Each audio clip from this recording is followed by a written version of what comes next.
దసరా శరన్నవరాత్రోత్సవాలకి బెజవాడంతా ఎట్లా ట్రాఫిక్ జామ్‌లు అయిపోయింది.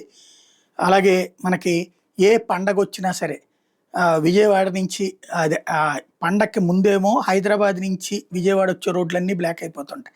సంక్రాంతి అప్పుడైతే విపరీతంగా అవుతాయి. దసరాకి కూడా అయినటువంటి సందర్భం. అయితే ఈసారి కొంత తక్కువ ఉన్నట్టుంది. బట్ సంక్రాంతికి విపరీతంగా ఇదైపోతుంటాయి.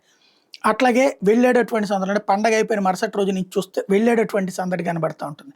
ఇప్పుడు చైనాలో అట్లా ట్రాఫిక్ జామ్ అన్నటువంటిది భారీ ఎత్తు నడుస్తోందంట. ఏంటంటే 8వ తారీఖు వరకు అక్టోబర్ 1 నుంచి మొన్న 1వ తారీఖు నుంచి 8వ తారీఖు వరకు గోల్డెన్ వీక్ అంట వాళ్ళకి. అంటే వాళ్ళకి చైనా ఆవిర్భావ దినోత్సవాన్ని పురస్కరించుకుని 8 రోజుల సెలవులు ఉంటాయట. దాంతో ఎక్కడెక్కడ అందులో చైనాలో ఉద్యోగాలు 300 నుంచి 500, 1000 అట్లాంటి అన్ని కిలోమీటర్ల దూరంలో చేస్తుంటారు.